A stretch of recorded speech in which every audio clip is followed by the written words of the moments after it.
You had the right to remain silent. Anything you say and can will be used against you in the court of law. You have the right to talk to a lawyer and have the present with you while you're being questioned. If you cannot afford to hire a lawyer, one will be appointed to represent you before any questionings if you wish. All right. You good, dude?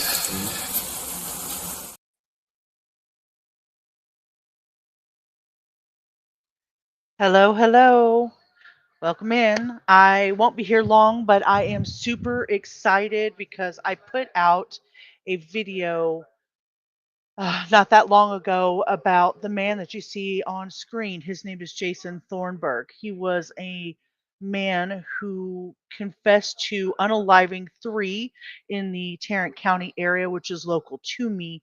And it looks like I put a video out it's like 11 days ago, and basically he was staying at a place here in Euless at a hotel, and during his time here, he unalived 3 people and put them in a trash can. And I will link that other video here. But basically, what I wanted to do was go over the sentencing that just came out literally like 15 minutes ago. So it's blind reaction. We're going to listen to this together, and we'll go from there.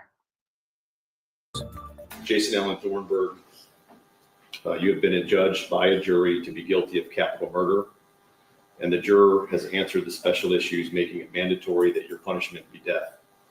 Therefore, this court... A man convicted of murdering 3 people has just been sentenced to death, making it the first death penalty case in Tarrant County in 5 years.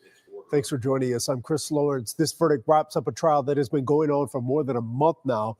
Police arrested Jason Thornburg 3 years ago after discovering 3 victims' bodies in West Fort Worth.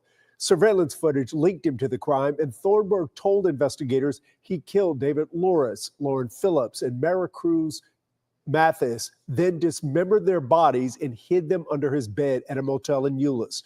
Thornburg then buried all 3 as part of a so-called human sacrifice. After the jury sentenced Thornburg to death, family members of the victims faced him in court. I just don't see what she did to deserve what you've done to her.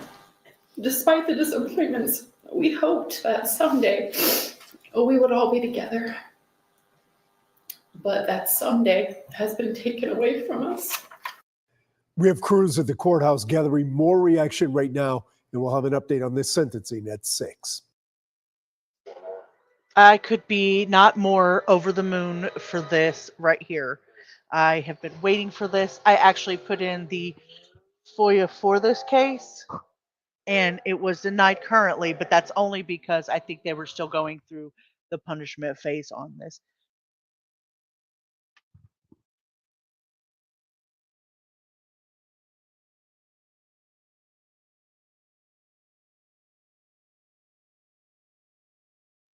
Okay, and I want to share one more thing here. And I cannot believe that I missed this. I cannot believe that I missed this. But I'm really glad I can get on here and we can share it now. I want to make sure. Let me stop that and make sure that it presented with audio. Okay, yeah.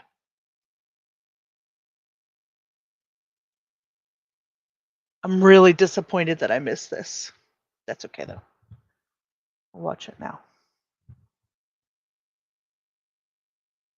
Probably not going to be much on the way of live chat.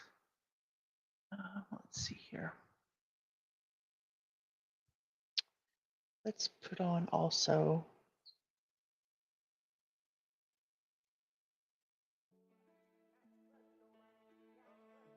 just a little bit of music. This is a case that I delved into for a good minute. And like I said, I put in a FOIA for this. I will probably do that again now that the sentencing has happened.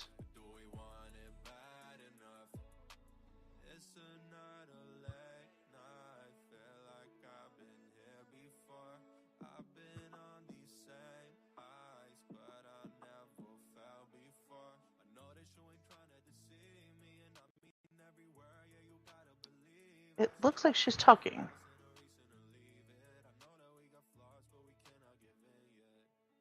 I wonder if they had an audio issue. Oh no. Because Dr. Adler told you. Okay, it looks like they may have had an audio issue in the beginning.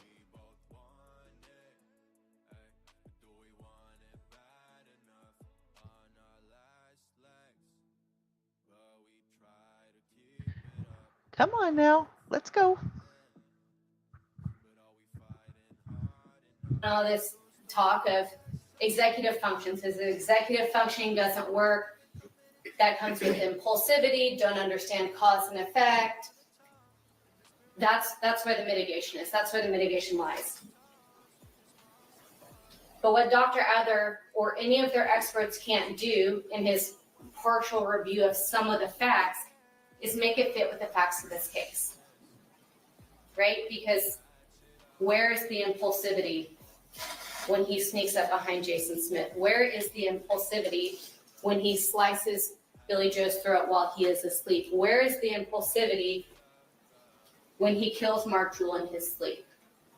Because go look at those pictures if you have any questions. He was lying on a cot on the floor when he was murdered.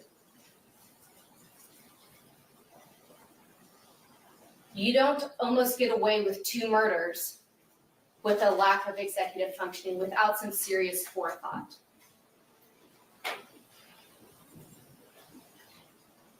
If you need examples of his executive functioning working just fine,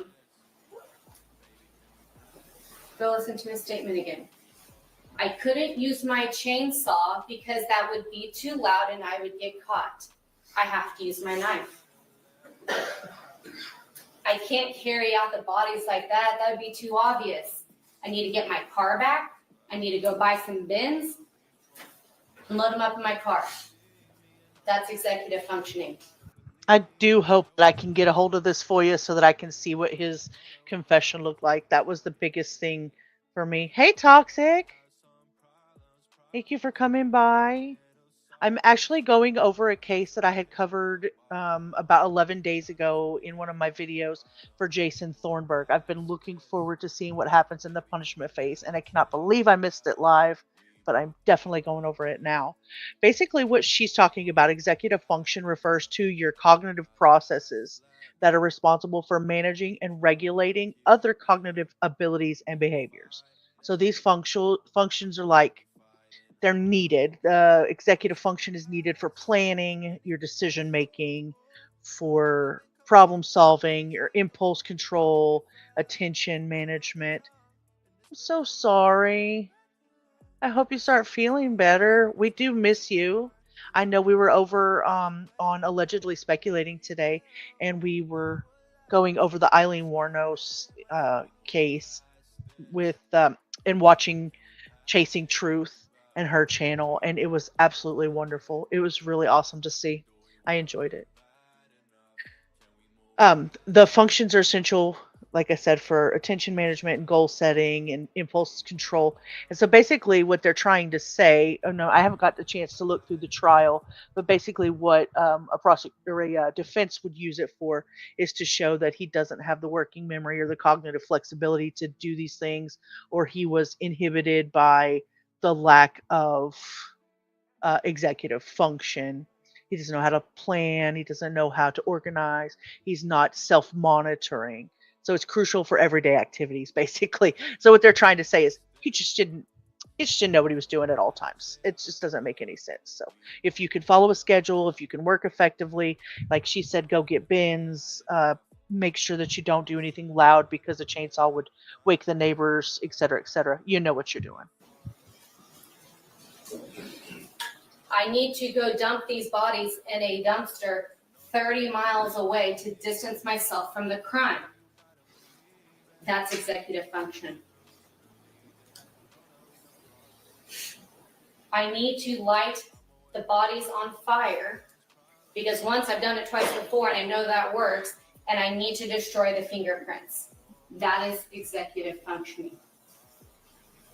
They can talk about a mild TBI, fetal alcohol exposure. 10 minutes, go. Thank you, Judge. Meth-induced psychosis. Using meth and then making bad decisions isn't mitigating, right? None of this explains why he did what he did. None of this reduces his moral blameworthiness. Every time somebody was asked to tie these diagnoses to what we saw in these crimes, they're unable to do so. And while I'll leave it with this, the simplest explanation is the right explanation. And that is that, very simply, as Dr. Reese stated, he is a psychopath. He is evil.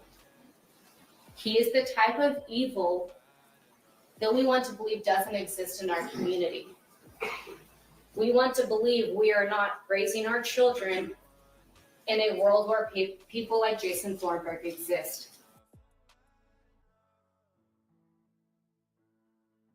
Oh, I'm muted. For anybody that didn't know, or anybody who's going to be watching it on replay, Jason Thornburg is the guy that I covered a couple of weeks ago, well, 11 days ago. He actually unalived 5 people here, 3 in Texas, and in a ritualistic murder type situation, and then threw them in a dumpster and lit them on fire.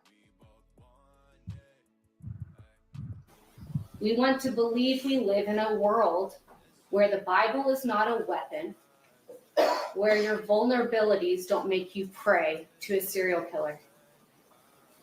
But so long as we live in a world with Jason Thornburg said evil will exist. And that's why these families, your families, our community,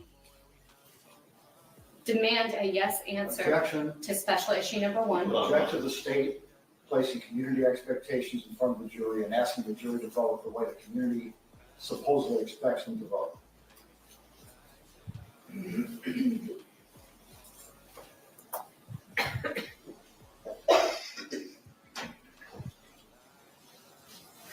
The state jury will disregard that comment by the prosecutor. And The only, objection having been sustained, the jury having been instructed to request a mistrial.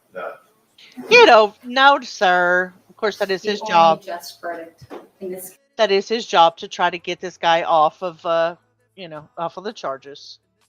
case is a yes answer to special issue number 1 and a no answer to special issue number 2, so that this court can enter that death sentence. Right, toxic. No cognitive ability to plan, but he was able to follow a ritualistic ideology. Boy, that takes planning, and it does. And then he confessed to it, so he knows what he was doing. Jason Thornburg has earned himself.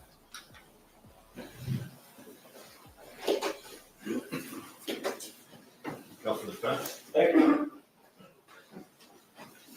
Much respect for the honor, members of the jury.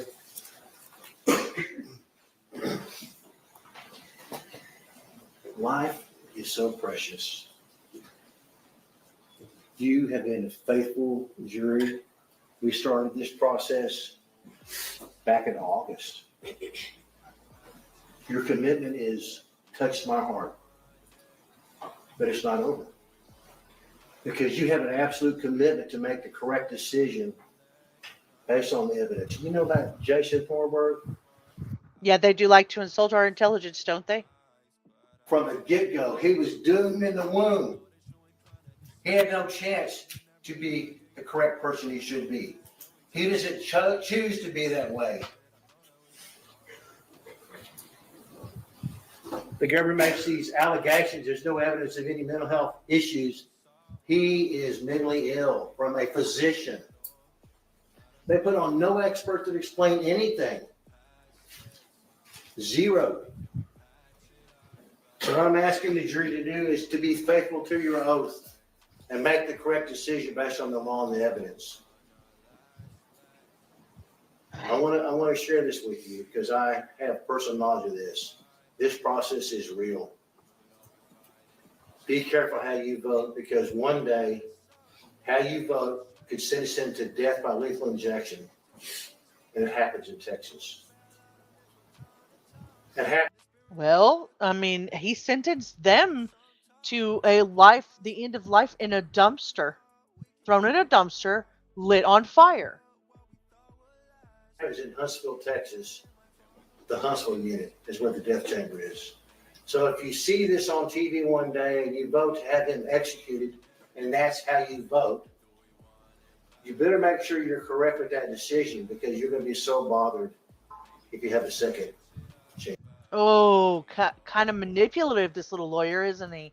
You better make the right decision or this is going to come back as karma. Don't do that. Don't do that. We're supposed to take our emotions out of it. You're supposed to expect the jury to take the emotions out of it, and now you want to emotionally manipulate them? He ate his victim's heart. He is a cannibal. And you want them to make the right decision or they're going to feel bad when they go to bed at night? Where was his decision-making process? Toxa says, I think it's a combination of nature and nurture, as we all have the capacity to do heinous things, such as this. Absolutely. Eek! Hi! I have missed you. I have missed you so, Eek. This is the case of Jason Thornburg. This is one that I covered about 11 days ago. And he basically, right now, he's only accused of the 3 that he unalived in Euless, Texas. And he was living in a motel and just a whole bunch of things happened. I put a video in the description, and I'll also put it in under the, I put a video in the chat, but I'll also put it in the description whenever I get done here, so you can go back and see what he did. But basically, we're at this point now that I missed the punishment phase of the live trial. I have looked, and if they did publicize the trial, I did not get to see it. So I may go back and see if I missed it, and I'm sad about it. But I did FOIA the case, and I was denied right now, but it's because they're still going through this part right here. So this guy's a douche canoe to emotionally manipulate the jury. Yeah. You don't see Eek? I don't think Eek blocked you. I doubt that. Eek doesn't block people. I don't think. Go up to the top where it says chat, top chat, and change it over to live chat and see what you think. See if that fixes it. Chance to think about it. I don't mean to turn your back on you, but I'm going to share with you something you need to pay attention to. This man has been in front of you since August, and this is now almost the birth of Christ, the Lord Jesus, in December. Has he been respectful? Has he been quiet? Yes. You know why? Because he's on medication. He came into the Tarrant County Jail, and they immediately found him to be mentally ill. What a novel concept. The jailers and the staff found him to be mentally ill immediately. That's evidence right there, folks. And what you're looking at is how you answer the questions. I suggest the answer to question 1 will have to be no. No, it has to be no. And if somehow you get past that and you say yes, then let me share with you, there's absolute sufficient mitigation to assess a life sentence. Now, we are products of how we grow up. What chance in life did he have growing up on the Indian reservation? The Navajo Nation is the biggest. What chance did he have growing up on the Indian reservation? This guy really is, like, he really is emotionally manipulating. We don't have any snow down here. It rained a little bit, but I think it was still like 50 degrees today. No snow. Indian reservation in the United States. It's 130 million acres, 25,000 square miles. And he grew up in a little part of it called Dilcon. I'm not going to go through the litany of how sad it was because it was so sad. But what we have as children and what we need as children is structure and enforcement. He had none of that. It doesn't justify anything he did from a violent standpoint. I'm not trying to justify that. I'm giving you an example of what you need to think about when you go back to deliberate on what you believe is the correct answer. We already know about his mom. For whatever reason, while he was in her womb, she chose to do drugs, alcohol, controlled substances. And I'm blessed to have 3 children. We know you don't do that when you're pregnant because it results in people being very mentally ill. We had all these experts testify diligently about their evaluation of Mr. Thornburg. That's our obligation, is to save his life. Mr. Gill, Mr. Brissett, and I. We were sworn by law as attorneys to do that. So does certain behavior need certain reward? A lot of these police officers are my friends. Did these police officers get to what happened? Did he? I'm sure those police officers really enjoyed being pointed at. None whatsoever. My 2 oldest are, I would butcher that. Is it pronounced Ojibwa? And the cycle of abuse of, alcohol, physical, emotional, etc. is rampant. And that's from being taken from families and being put in residential schools, their identities stripped from them, etc. Nothing for them on the reserves either. Jeez. Ika sending you loves. So your 2 oldest are, is that pronounced Ojibwa? Ojibwa? I'm not sure how you pronounce that. That's interesting. Tell him the truth? Yes, he did. Because he thought he did the right thing by committing a horrible, sinful sacrifice. It's the voices he heard, which are not justified. They are evil in a way, but he believed it was correct. That is so bizarre. So bizarre. But see, that's what he believed. That is the problem he had with being mentally ill. He believed his sacrifices were correct. And we know as citizens, it's not correct. So I'm going to share with you, I'm going to be short today because I know you've been diligent and faithful in your obligation. I know some of you don't feel good. A couple of people were coughing on today. But what I'm asking is this: when you go back to deliberate, be diligent in your effort to make the correct decision. I know you're tired. Anybody ever ran track in here or play sports? When you get to the cross, almost to the finish line, you're so tired. You're so tired. But athletes don't give up and champions don't give up. And people think. Isn't that the routine? You go and you shovel up the snow from the night before, and then it's still storming, and then you got to go out and shovel it again in the morning. Isn't that the routine? Not here in Texas, of course. Welcome in, everybody. Integrity don't give up, and that's y'all. People with integrity. So if someone is sentenced to death, they will drive from Livingston, Texas to Huntsville one day, be placed in the death chamber on a metal table. They're strapped down. Their hands have ace bandages on it. They have IVs, and they can talk to the witnesses. And at 6:10 p.m., if you sentence him to death, he will be given the first drug. And at 6:21 p.m., he will be dead. Is that what we want to do to people that are mentally ill? The thing about being mentally ill is if you have a broken leg or someone has a severe issue, you can see that they're not doing well. But you can't always see that with people mentally ill, but we've had experts testify to that. Be faithful to your oath. Be faithful to your oath.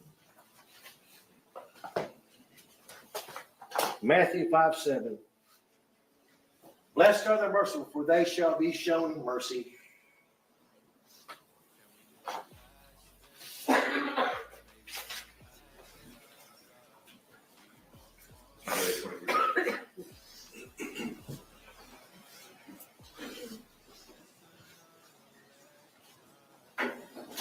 Morning, ladies and gentlemen.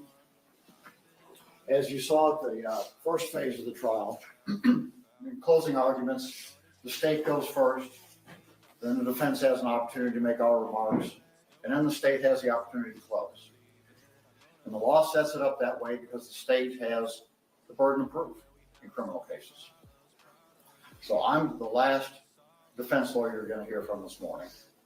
And then you'll hear from the state of Texas. And we will not have an opportunity to argue against what they've told you. So I want to ask you to please listen carefully to what they're saying. Listen carefully to what they're. Aftermath says, I'm from New York. It's a lot easier to shovel an inch or two a few times through a storm than it is to shovel 18 inches at once. I completely can understand that. Toxic.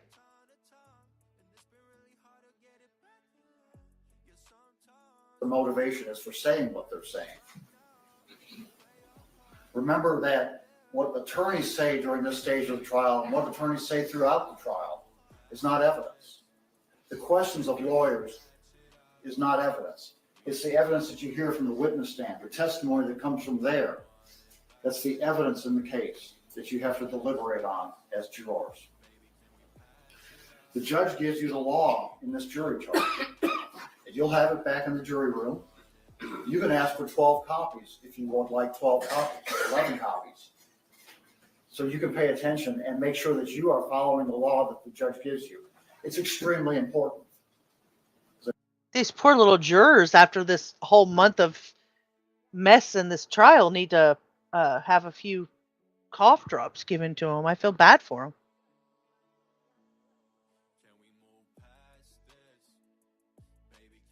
Not to mention we haven't got a wet snowfall, so it's not too heavy. Eek says, touche, Aftermath. The man's life is on the line. And we still consider ourselves a civilized society. And we have a process to go through that's defined by the law to decide who lives and who dies under our law. And the judge tells you that process in this jury charge. And the judge tells you in the jury charge that you have to take into consideration all of the evidence in the case, all of what came to you from the witness stand, all of the exhibits that you saw, the testimony of the civilian witnesses, the testimony of the experts. Your responsibility is to take all of that into consideration in reaching your decision. And your obligation is to reach a just and fair decision under these facts. The judge tells you that the state has to prove the answer to special issue number 1 beyond all reasonable doubt. So I hope that when you get back in the jury room and deliberate, that you analyze that question and look at it and see what it really means. I hope that you're not a rubber stamp in the jury room. I hope that you are a thinking, feeling group of people. Toxic had said these jurors are going to need counsel ingredients after this. and said that was a autocorrect issue. And after Matt said counsel ingredients, is that like coffee and ice cream?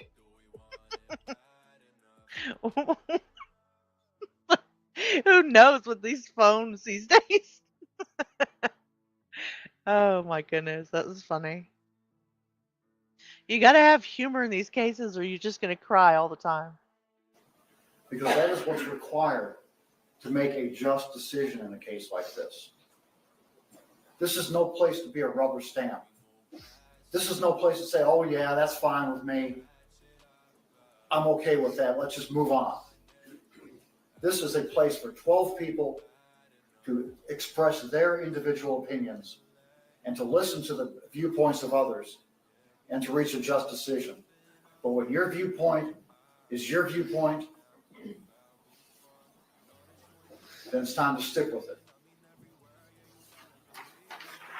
The defense has no obligation to prove it be a no answer to special issue number 1. The burden of proof is all on the state of Texas. With regard to special issue number 2, if you reach special issue number 2, there is no burden of proof there. Neither side has a burden of proof. That's left up to you as individual jurors to decide for yourselves. Is there something about this case that is sufficiently mitigating to justify a life sentence instead of death by lethal injection? It's your obligation to scrutinize the evidence, look at it closely, see what you believe. You don't have to agree on what you think is a mitigating circumstance. It's up to you and you alone to decide for yourself if something about this case was a mitigating circumstance.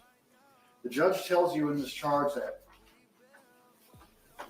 evidence of temporary insanity caused by intoxication may be introduced in mitigation of the penalty to be assessed.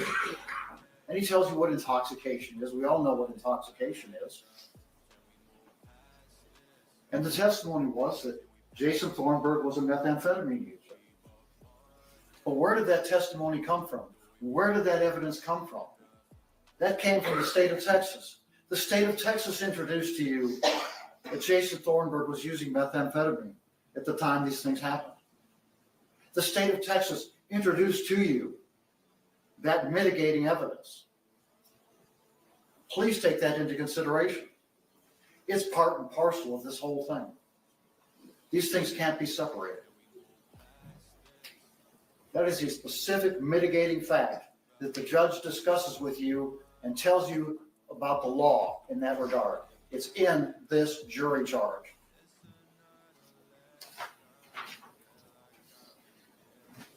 And then, as jurors, you have to decide, is this case sufficiently mitigated?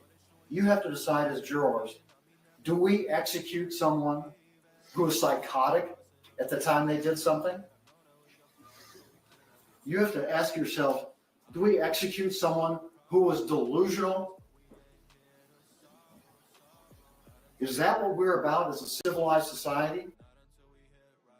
And are you asking yourself, as a civilized member of society, would it be okay if we took one of your family members, stuffed them in a trash can after unaliving them, and then put them on fire and burned them? Oh, and before we did that, we ate them. We ate some of them. Yeah. So is that okay? Can I eat your grandpa and you not find me guilty and want to unalive me? Would that be okay with you, sir? Do we execute someone whose mother left them in a position where they were susceptible to all of the evils in our society? Where did you guys learn about the evils in your society? Where do you learn about that? Did your mother keep you from learning about the evils of society? And after you were out into the real world and your mother didn't teach you about all the evils of society, did you start unaliving people? Do we do that as a civilized society? Or do we take the other option and confine them for the remainder of their natural life? We lock them up and throw away the key and bury them under the courthouse. Which is the more just thing to do? Is it more just when someone responds to medication and stops seeing hallucinations and the psychosis is severely reduced? Is it just to execute that person, or is the just thing to continue with the regimen that they're on that has changed their life? You heard the testimony. You heard from a Harvard-trained physician that that is what is going on in Jason Thornburg's life right now. That's the status of Jason Thornburg. Thorazine and Risperdal. It took the jail a while. It took medicine a while to figure that out, but they have figured it out. It took a while. It's not beyond understanding that this is going to take a while to take someone who is as floridly psychotic as Jason Thornburg and start making him right again. This is not a stretch of the imagination.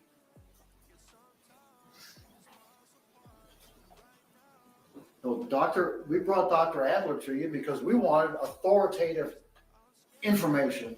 We wanted a strong, thorough investigation about what was going on here. So we went to Harvard. I'm going to speed it up a little bit because this man's voice is annoying me. If it gets too fast for anybody, let me know. I'll slow it back down. We went to Harvard. Yeah, Dr. Adler charges a lot of money. But Dr. Adler is a worldwide authority on this subject. And Dr. Adler is not influenced by anyone else. Dr. Adler thinks what Dr. Adler thinks about the situation. And Dr. Adler did everything that someone could possibly do to get to the truth here. We did MRI imaging. We did EEG imaging. All of those things were quantified and compared against normal people. He did PET scanning. He did diffusion tensor imaging. He had family members that are left interviewed about what Jason was like as a kid. We explored what Jason's mother did while she was pregnant with him. You heard that evidence. Everything was examined here. And Dr. Adler reached his opinion. Jason suffers from partial fetal alcohol syndrome. Only partial because his facial features don't reveal the full spectrum of fetal alcohol exposure. He has some, but not all of those features. And they're patently obvious. The hockey stick creases in his hands are patently obvious. This kind of stuff doesn't lie. You can't malinger an MRI. You can't malinger a QEEG. You can't change those things. They are what they are. Your brain structure is what magnetic resonance imaging shows it to be. And when your brain matter, your cortical brain matter is only in the second percentile of the rest of the world, you've got a big problem. And it doesn't get that way by accident. It gets that way when your mother consumed teratogens when you were in the womb, alcohol and drugs.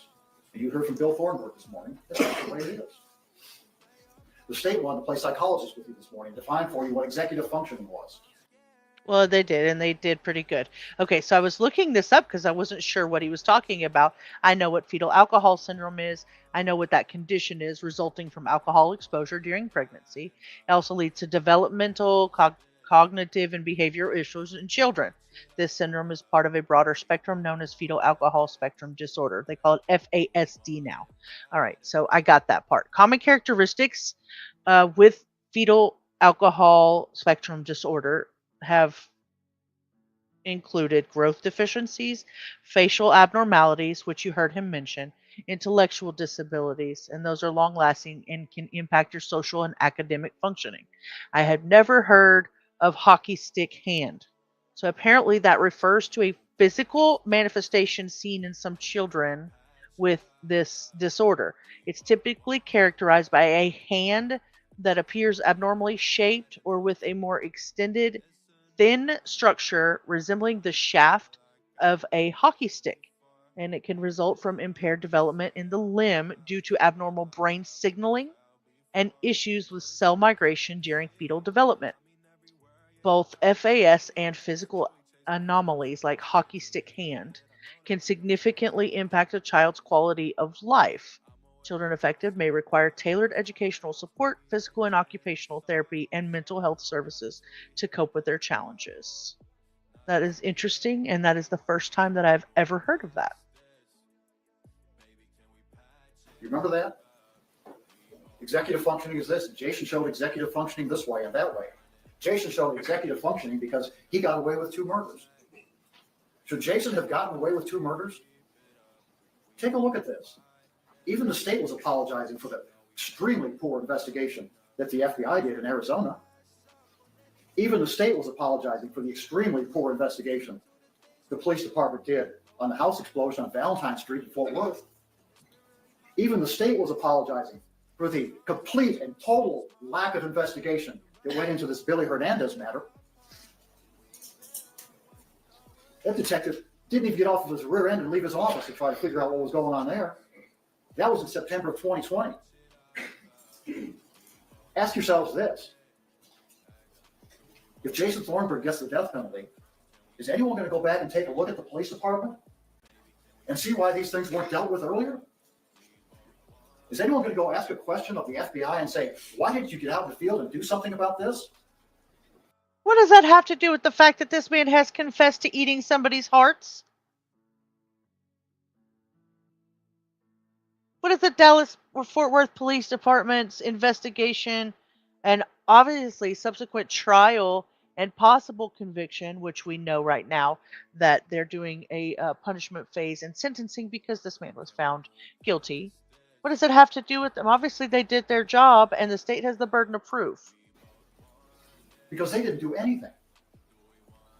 You heard the FBI agent say she was asked by the Navajo police to go ahead and get an indictment in the case. Did they do anything?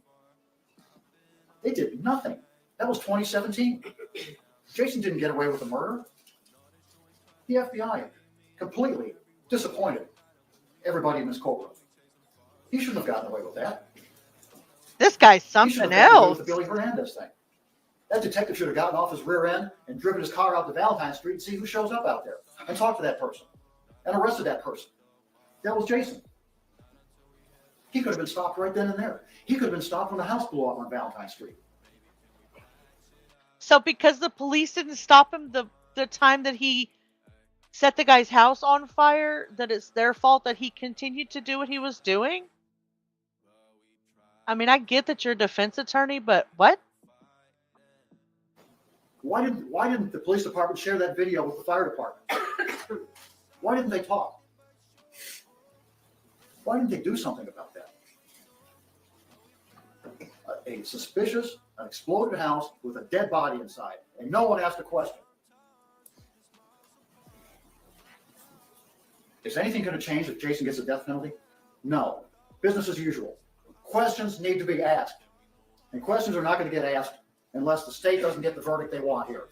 Then questions will be asked. And you deserve to have those questions asked. And everyone out here deserves to have those questions asked. Because that was low-hanging fruit. That was easy stuff. That was investigation 101, and it wasn't done. And speaking of investigation that wasn't done, why weren't Dr. Reed's statistics and Dr. Reed's evaluations looked at more closely by the state? Dr. Adler, fortunately, looked at her data. Dr. Adler was trained in the very instruments that she used to evaluate this case. Why didn't anyone from this table look into that? They were happy asking her the questions, bringing the answers out of her. They've got the buzzword bingo in front of you people. Oh, the antisocial personality disorder, and the sociopathic tendencies, and the sexual sadism. But when Dr. Adler really sat down and looked at her data, was there any data that backed up any of that? There was not. Not a single thing backed up those statements she made on the witness stand.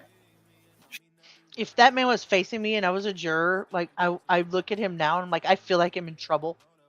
I feel like I've done something wrong. She hedged herself very carefully, but she threw those things out there for you. And that should be insulting to you. Because when the state of Texas is asking to execute someone, they should approach this from a rigorous standpoint and make sure that everything they have matches up to what they're putting up on the witness stand. And it didn't. The only thing, the only scale, the only measure that Jason Thornburg elevated on in Dr. Reed's data was psychosis. He had an elevated psychosis scale, but he was not elevated on any of the other things that go into the other diagnoses, other findings that Dr. Reed testified to you about. I keep waiting for him to look at that person who's coughing and be like, shut up, I'm talking. The Bible says stop coughing. Anybody who's just now coming in or anybody who's coming by on replay, Thornburg basically is on trial today for the killing spree that began in 2017, although he's only being tried for the 3 victims. Lauren Phillips, Mary Cruz Mathis, and David Lueras are the 3 people that he unalived in a motel room in Euless, Texas, back in 2021, in September of 2021. So basically, the Fort Worth Police Department did the investigation. They had surveillance footage from the motel, the dumpster site. That's what led them to Thornburg. And during questioning, he confessed to the unalivings, but he also confessed to the unaliving of Tanya Begay and another unnamed person at that time. So basically, and then at that point when he confessed, he also confessed to points of cannibalism. And he was charged with capital murder. He's facing the death penalty in the state of Texas.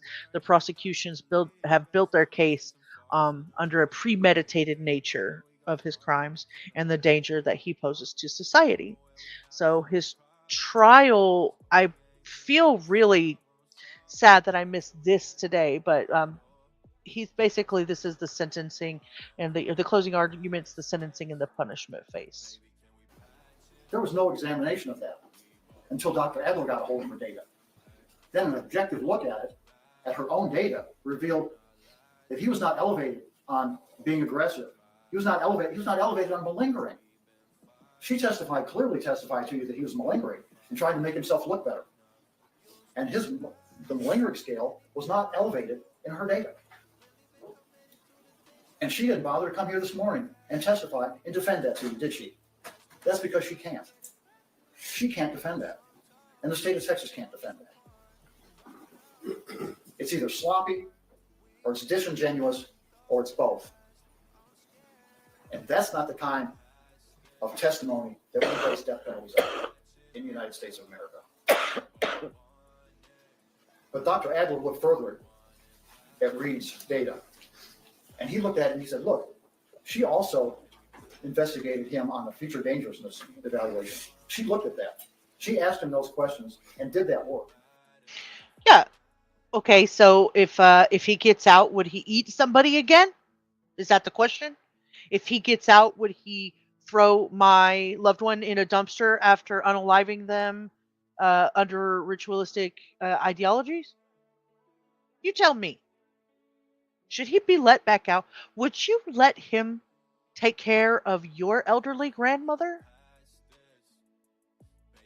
She didn't testify to it. Dr. Adler did. But he was not elevated on any scale that showed that he was going to be a danger in the future. Special issue number 1. He was not elevated on any of those scales. You're a serial unaliver under confession, a cannibal, And there's no worry for you in the future. You can be rehabilitated in the state of Texas. No need to unalive you in the death penalty. We're just going to go ahead and let you go, Jason, now that you have spent the last couple of years in the prison system, in the jails, and you have been rehabilitated. Thank you, sir. You may go. And we know further from Dr. Adler that people in Jason's condition respond very well to structure. Penitentiaries are structured. We know he's medicated. We now know these things. And all of it starts to fit together. That he's not going to be a future danger. He doesn't have that. Medicated Jason does not have that. And that's where we are. And that's why you have to sit back and really look at these things and look and see if the science is there. And look and see, who do I believe? Do I believe someone that didn't tell, that fudged their data?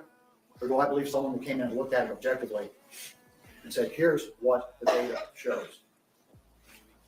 Everything Dr. Adler said to you wasn't pretty.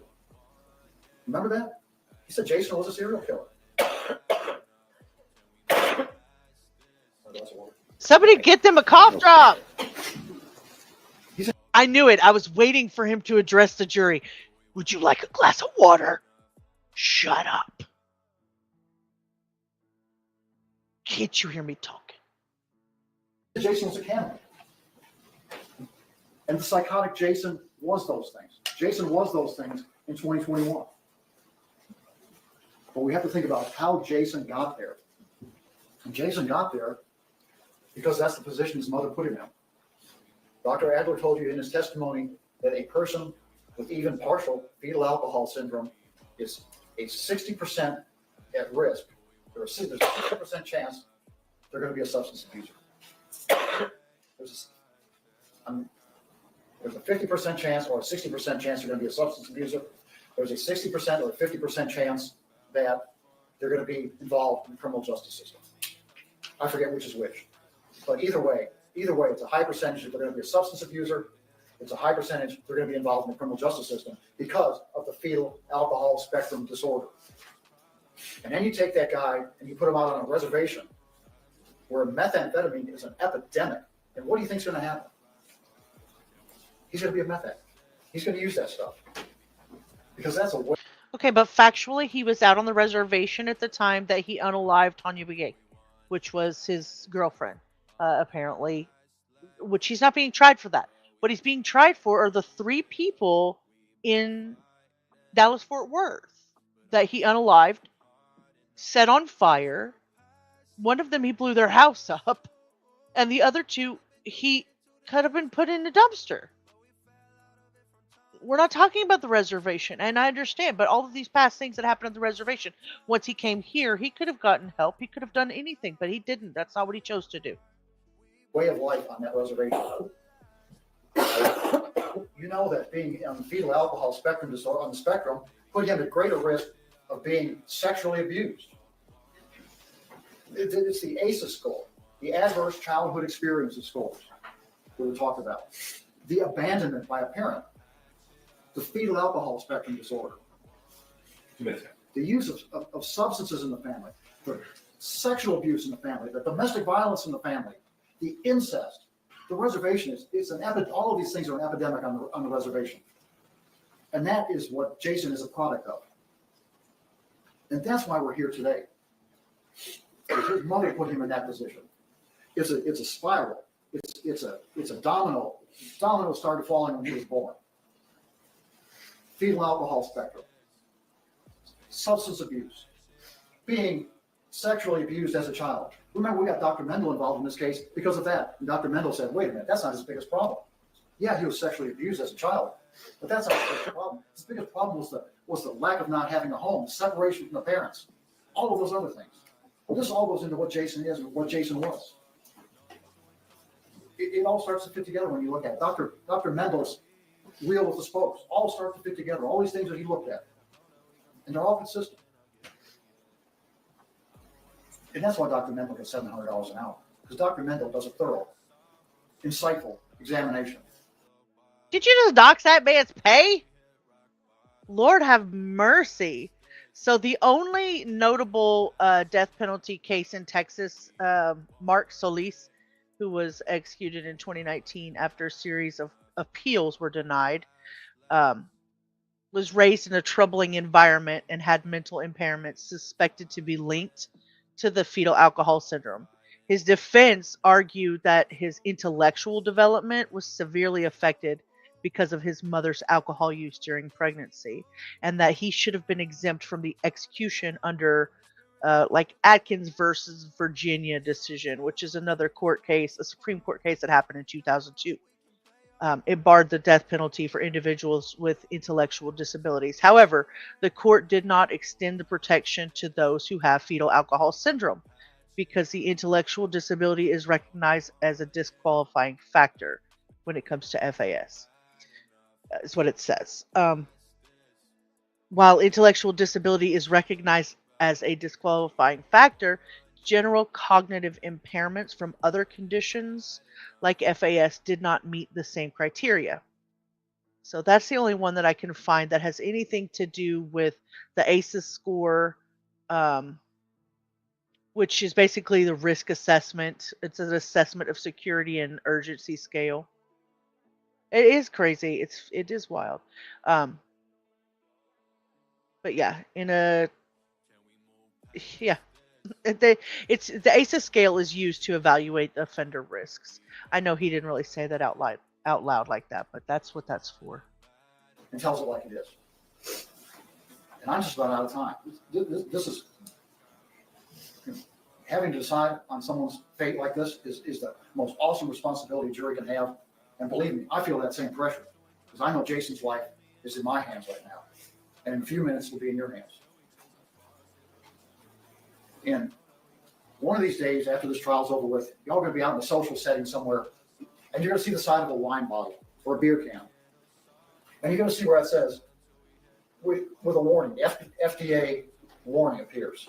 American Medical Association warning appears. It says, if you're pregnant, don't drink alcohol. That warning is there for a reason. That warning is there because of people like Jason Thornburg.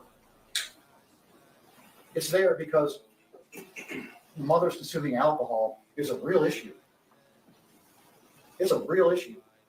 It doesn't affect everyone whose mother was exposed them to alcohol, but it affects a significant number of people. And it doesn't affect them in a good way. It affects them in a very harmful way. Thank you, Judge.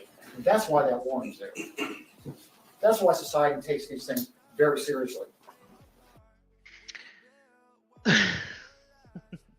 The warning for the alcohol that was introduced to get public awareness out there and encourage pregnant individuals to avoid alcohol. The rationale behind it was to promote preventative approach because studies were demonstrating that there's no safe level of alcohol consumption during pregnancy. So I don't see anything that directly leads to a government agency saying, hey, now this mom over here did it. We know it's dangerous. Put that on the bottle. But basically, the way that was done was to actually, associate alcohol exposure and pregnancy as two things you don't want to put together for preventative measure, not because somebody like Jason Thornburg's mom did it and now everybody needs to know they shouldn't do it. Yes, I can see some warnings being put out like, don't eat preparation H type thing. Yes, that's a given. You would think, but common sense doesn't exist. So, again, take it how you will. So please give this case its due consideration. At the end of your deliberations, I hope that you are and will show us that we're still a civilized society. And there's room in the penitentiary for Mr. Jason Thornburg for the rest of his life. Thank you very much.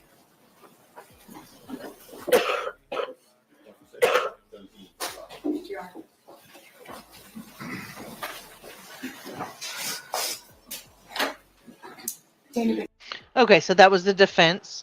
And now we're going to hear from the state. It looks like if you can see right in front of it, they already pulled up some pictures of Oh, these poor people. And I have these, like I said, on the other video that I posted. I went over each one of these individuals and the things that had happened to them. Okay. Mark Jewell, David Luares, Mayor Cruz Mathis, Lauren Phillips. That's why we're here. We're not here because of theoretical data. We're not here because of words that don't have meaning. We're here because these 5 people are not on this earth with us because of Jason Thornburg. We don't use words like cannibal because it's fun. We use words like cannibal because he ate David's heart. We don't use the word sadist because we think it's a buzzword. We use the word sadist because he had sex with Lauren's torso. And he cut off David's penis. And he raped Alicia Woods. And we all know. Sorry, they kind of threw that on us, guys. Trigger warning. This man is not a nice guy. And there's nothing in true crime that is nice about these dirty, nasty things that this man did to these people. So I'm sorry, I missed that before that happened. I'm sorry. That what he did to Alicia is exactly what he did to Mayor Cruz and Lauren. We use the word sadist because he's the kind of person who will have sex with Lauren with the bodies of Mayor Cruz and David underneath that bed. He can be aroused in a moment where there are 2 bodies under his bed. So as much as the defense wants to sit up here and talk about what data shows, every single time one of their experts gave an opinion, it fell apart when the facts of this case were applied to it. Every single time. And so when they want to get up here and say, oh, Dr. Reed, she doesn't know what she's talking about. How come everything she said matches up to facts? This is not about data. This is not about theoretical cannibals. This is about a man. You take the heart of that man right there and put it in his mouth. That's why we're here. And ladies and gentlemen, I want to talk about, because at the end of Guilt Innocence, remember we sat here and we talked about, the ritual. See, ladies and gentlemen, the reason he did all this is the ritual and the fire. The fire cleanses his soul. No, the fire cleanses crime scenes. And now you know that because you know about Tanya now. You know that in 2017, not because of a ritual, not because God told him to, but because he regularly beat this woman in a domestic violence situation that resulted in him throwing a coffee pot in her eye. And when he's about to get in trouble for that, she goes missing. And we know now that he burned her, he used the word cremated. Do you know how long you have to burn someone to cremate them? That's what he did. Again, trigger warning. Fire, once again, cleansed his crime scene. And yes, I will agree with the defense attorney on probably only this matter. The FBI failed Tanya and her family. Absolutely. And Jason Thornburg was counting on it. There's a reason why we've all heard the phrase missing and indigenous women. We've heard it because it's a reality that he was counting on to get away with it. And he did. But he had to get out of town. He's a little too hot there now. So he comes to Texas. And he meets. So Tanya is the girlfriend that he unalived in 2017. She was his first victim. Immediately gets arrested. Getting arrested, goes to prison. Gets out. Gets a house on Valentine's.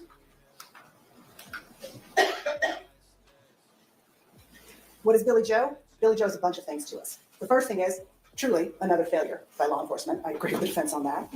It's another time that he's gotten away with it because he picks people that he thinks nobody cares about. And so far, he's been right about that in law enforcement. Billy Joe is another person law enforcement didn't care about. But you know what else Billy Joe is? Billy Joe is what David is if he doesn't get away. We know how he killed David and how he killed Mark Jewell. And it's the same thing that Billy Joe woke up to that morning. A knife. I'm kind of finding out more about the cannibalistic side with you guys.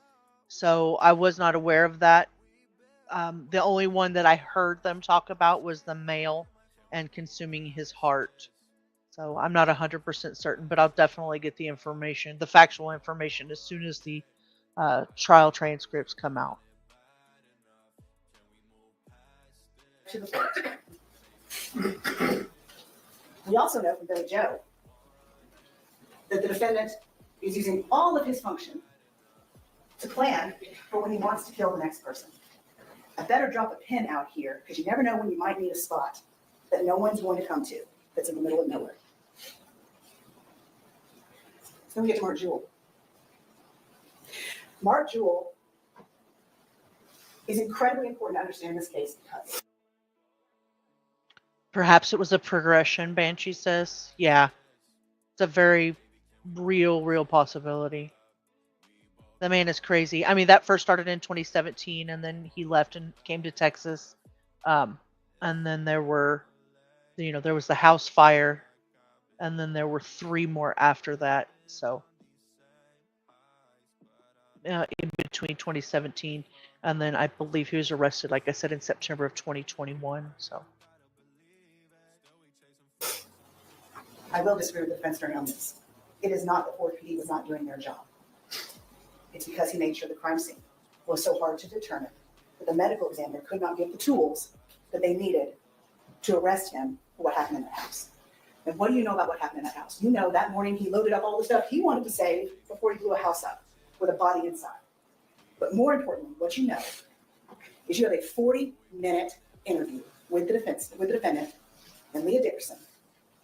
When he thinks he's not caught, for 40 minutes, he can give big, huge stories about Mark Jewell must have been suicidal. Let me tell you about Mark. I mean, he never misses a beat because he has gotten away with it, and that is what he's doing in that moment. He's already gotten away with one murder. He's gotten away with Billy Joe. Now he's going to get away with this, and you can hear that in that interview. And compare it to the interview you hear when the evidence is in front of them with Detective Bear and Detective O'Brien. Oh, so different. And why? Because he is glib almost with Detective Dickerson. He is conniving. He is manipulative. He is not in any way suffering from any deficits in that moment, and you can hear it. Alicia. yeah, it was what I can tell so far from what I've investigated just in my own little world here in that first video that I did. He wasn't coerced into confessing. So they didn't, Alicia is what Lauren and Mara Cruz suffered. You heard from a live victim what Lauren and Mara Cruz's last moments were. And this woman wakes up every day now knowing that but for a knock on the door, but for the knock on the door. But she also lives in a world where she knew that no one would care if she reported it, so she didn't. Oh my gosh, that's so scary.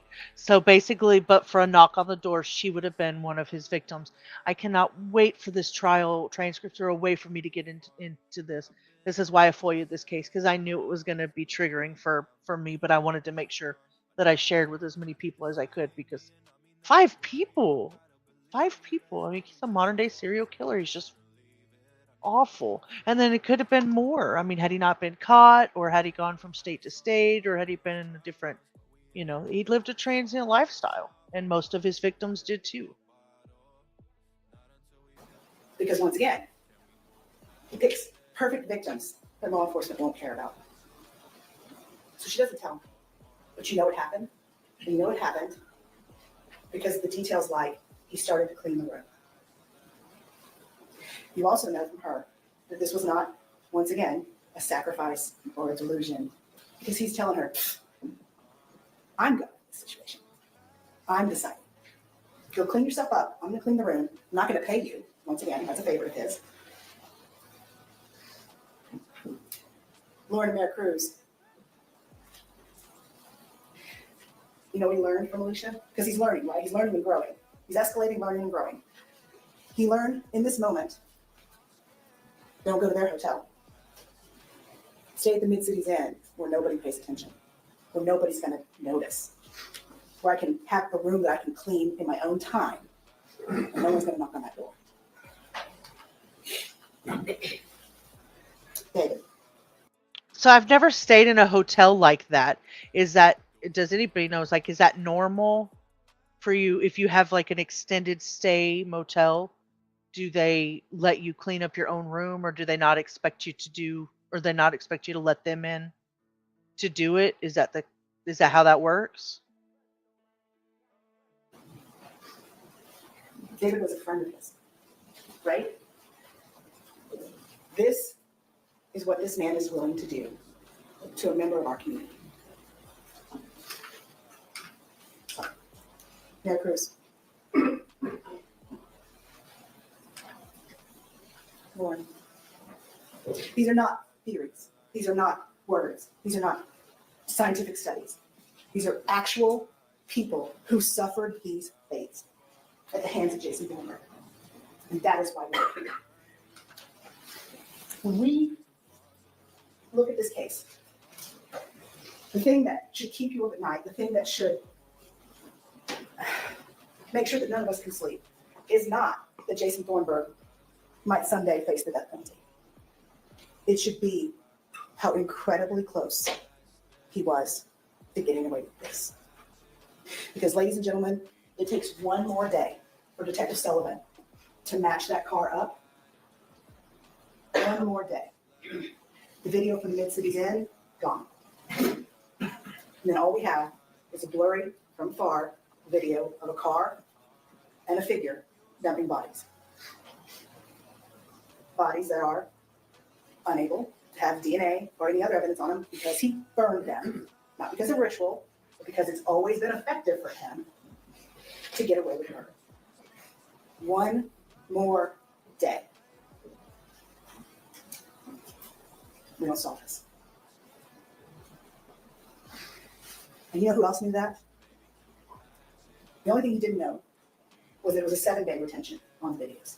Because 48 hours after he dumped the bodies, which is kind of colloquialism in our world, right? It's 48 hours. That's how long the police have to really solve something. 48 hours.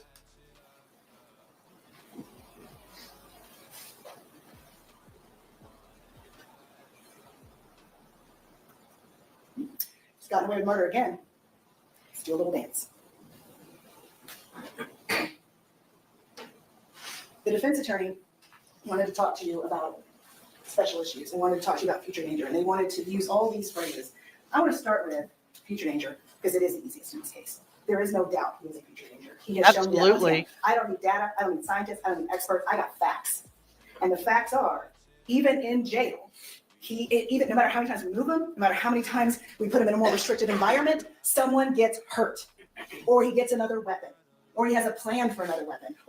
So how can that defense attorney sit there and say that he is not a danger to future America when he is obviously still getting into trouble behind bars? He's burning something. I don't have to rely on brain scans because I've got facts. Future danger is easy. So what are we talking about with special issues? It all comes down to mitigation. And the defense attorney stood up here and he wanted to talk to you at length about how his Harvard-educated doctor knows best. Here's the problem with that, ladies and gentlemen, and you caught it. And no matter what the defense attorney said, you all heard it too. Here's the problem. This entire business model for fetal alcohol, which you heard, is a traveling roadshow with this exact group of people. They go around, they go to different capital murder trials and use this exact same business model every time. Facts be darned, we're going to tell our story. And here's how their business model works. I think he has fetal alcohol. Can you see anything that thinks he has fetal alcohol? Well, since you told me he thinks he has fetal alcohol, I think I see something that says he has fetal alcohol. Okay, well, then since you see it, then I think he has it too. That is every single time, the circular of it. Let's talk about, for instance, the QEEG, which we've now all spent hours of our lives we'll never get back. And they say, that is definite proof. This is the absolute gospel. But what does it come down to? When I asked Dr. Center, who did you compare this finding that he has fetal alcohol against? Where is that validated proof? Oh gosh, yeah, for that one, actually, no. That's all the other people I have testified about that I have said have fetal alcohol. Y'all, I've seen better scientific method in a TikTok personality quiz.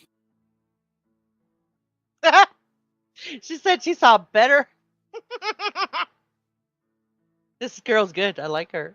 I'm gonna rate just a little bit. Where is that validated proof? Oh gosh, yeah, for that one, actually, no. That's all the other people I have testified about that I have said have fetal alcohol. Y'all, I've seen better scientific method in a TikTok personality quiz. They have no science to back up what they're saying. They are just using as many words as they can and as many brain scans as they can, but it goes to nothing. Nothing. And the house of cards they have built on his mental health is offensive. They literally stood in front of you twice today and said, he was diagnosed in the jail when he came in. He's got a mental illness. The question was, do you think you're hearing voices? Yes. Diagnosed. That is not diagnosis. Not. And then they have the nerve to continue this idea that he can be treated with meds and be fine. Except that, once again, the facts get in the way. Because when does he decide to tell us that he's hearing voices again? After he's on the meds. Because he never heard them to begin with. The meds don't do anything because he doesn't need them. The words I'm seeing something are just things he says when he's about to get in trouble, or when there's about to be a trial, or when there's about to be a jury of people that he needs to convince that there's something wrong with him and to spare his life. There is no actual mental health diagnosis. The house of cards they have built on that falls down immediately. So what are we left with? We are left with, and I agree with Amy, there's no way to say it. We're left with the fact that evil exists in this world. I think we would all like to be able to try and point to something and say it's a causation. But for instance, everything the defense said, like the way he grew up and the reservation and all of this, do you know why that doesn't work either? Because Joey. You can't have someone born and raised the exact same way out of the same womb with the same struggles become a financial advisor and then say that exact same thing can make you a serial killer. Thank you. At the end of the day, what we have is a man who uses the Bible as a weapon to lure people in. And that's that emotional manipulation that we're talking about. He just wanted to, and it's funny because his defense team did the same thing. Constantly and consistently is manipulating. He is brutal. He is vicious. He is violent. And ladies and gentlemen, he doesn't have a true belief system in God, or he wouldn't have said and done the things he did. Because you know who else knows the Bible? The devil. He uses the Bible as a tool. She said, do you know who else knows the Bible? The devil. And that he was using the Bible as a tool. And he's using it today to once again try to convince actual people with actual morals that somehow he's less moral blameworthy. And he is not. Tanya, Mark, David, Mary Cruz, Lauren. Their families have sat here for a month and listened to what this animal did to their loved ones. There is no answer. There is no answer for justice other than the death penalty. And I will never say that lightly. I will never, ever say that lightly. And I will tell you, it is a hard decision because it's a hard call. It is not a hard decision because of the facts. He has earned this death sentence, and this family deserves the justice that it will bring. Every other law enforcement agency that has failed these families comes down to you. You're the only thing that can stop Jason Thornburg. Thank you. Very good. By members of the jury, at this time, all the evidence, court's charge, and the closing arguments counsel are before you. Once all members of your jury are present and assembled in the jury room, the case is formally submitted to you to begin your deliberations. From this point forward, all communication with the court must be in writing and signed by your presiding juror. Per your initial ways to say that you got it. You're dismissed. The rest of you may return to your room.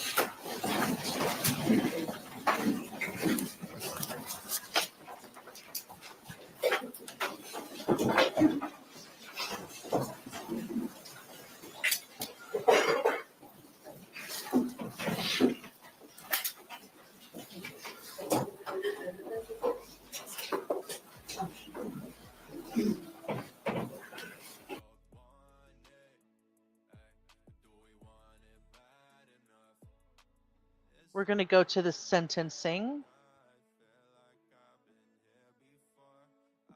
I don't know how long it took the jury to come back. Maybe it'll tell us.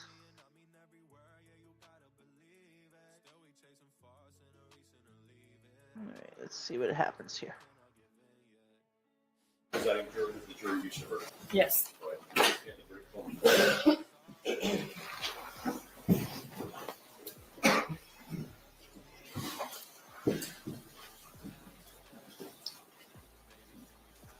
All right, were your answers unanimous? Yes. All right. Verdict is as follows. Special issue number 1. Do you find from the evidence beyond a reasonable doubt that there is a probability that the defendant would commit criminal acts of violence that would constitute a continuing threat to society? Answer. We, the jury, unanimously find from the evidence beyond a reasonable doubt that the answer to special issue number 1 is yes. Special issue number 2. Taking into consideration all of the evidence, including the circumstances of the offense, the defendant's character and background, and the personal moral culpability of the defendant, do you find that there is sufficient mitigating circumstance or circumstances to warrant that a sentence of life imprisonment without parole rather than a death sentence be imposed? Answer. We, the jury, unanimously find that the answer to special issue number 2 is no. Ladies and gentlemen of the jury, a poll has been requested, so I'm going to call out your juror number, and I'm going to ask you if this is your verdict. Juror number 3, is this your verdict? Yes. Juror number 5, is this your verdict? Juror number 6. Ms. Fregoso? Yes. Juror number 17, is this your verdict? Yes. Juror number 34, is this your verdict? Yes. Juror number 46, is this your verdict? Yes. Juror number 74, is this your verdict? Yes. Juror number 89, is this your verdict? Yes. Juror number 93, is this your verdict? Yes. Juror number 96, is this your verdict? Yes. Juror 113, is this your verdict? Yes. Juror 113. Once this is done, we're going to go over the Juror 159. families that are confronting him. Defense counsel, is there any reason why the sentence should not be pronounced? The victims' families actually get to talk to him. Therefore, Jason Allen Thornburg, you have been adjudged by a jury to be guilty of capital murder, and the juror has answered the special issues, making it mandatory that your punishment be death. Therefore, this court sentences you, Jason Allen Thornburg, to death. The clerk of this court shall no later than the 10th day after this court enters its order setting the date for execution, issue a warrant under the seal of this court for the execution of the sentence of death, which shall be directed to the Director of the Correctional Institutions Division of the Texas Department of Criminal Justice at Huntsville, Texas. That's where we Commanding go the when director we're. to proceed at the time and place named in the order of execution to carry the same into execution. This sentence shall be executed at any time after the hour of 6 p.m. on the day set for the execution by intravenous injection of a substance or substances in a lethal quantity sufficient to cause death and until you, Jason Allen Thornburg, are dead. Such execution procedure to be determined and supervised by the Director of the Correctional Institutions Division of the Texas Department of Criminal Justice. The judgment of conviction and sentence of death are subject to automatic review by the Court of Criminal Appeals. No date shall be set for the execution of sentence until after receipt by the clerk of this court of the mandate of affirmance of the Court of Criminal Appeals. This court will appoint counsel to represent you on the appeal and to apply for writ of certiorari to the United States Supreme Court if appropriate. Your counsel will be furnished a copy of this record. So there we go. So Tarrant County has found him guilty on all charges, I did appoint Mr. Robert Gill as your attorney. and it is the death sentence. Texas don't play, man. It does say that he'll be going to Huntsville, and that's down in South Texas. And then while I'm getting this ready for us to watch the victims' statements, I wanted to just put a little tidbit of information out there for anybody that's been following the Sebastian Waindrake Rogers case. You all know that Dog the Bounty Hunter had gotten himself involved in that. Let's see, victims' families. Here we go. Let's pull that up. Just a little tidbit of information. Dwayne the Dog Chapman, also known as Dog the Bounty Hunter, spent time in Huntsville, Texas, in the late 70s. He served 18 months at the Huntsville State Prison for his involvement in a crime where someone was unalived during a drug deal gone wrong. The incarceration shaped some of his later perspectives and career choices, obviously, eventually leading to his fame as a bounty hunter and reality TV star. So, in case you didn't know, now you know. All right. I am going to preface this with the fact that this is victim impact statements, and these are probably very, very intense. So, tissues, glass of wine, whatever it is that you do to keep yourself calm during a trigger warning. But full on, I'm going to tell you this is going to be messy. All right, here we go.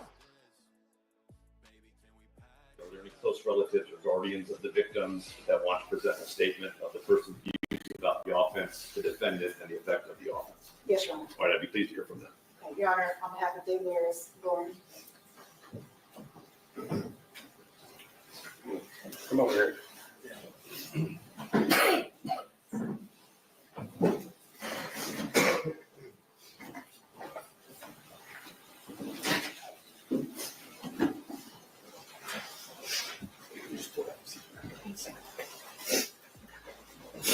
You can begin whenever you're ready. Okay. Thank you, Judge. What a pretty girl. She's got beautiful hair.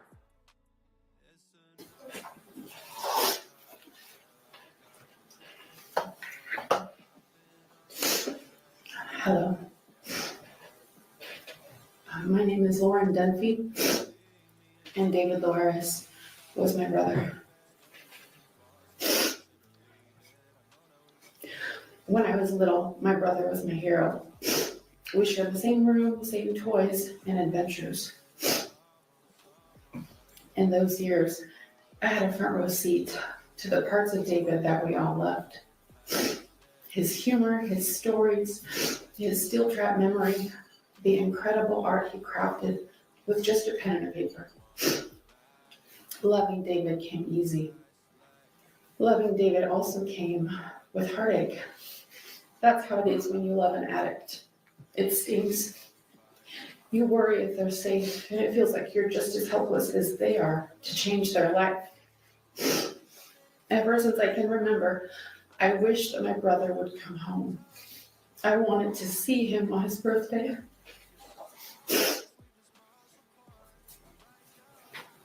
I wanted to hear his voice, his laugh.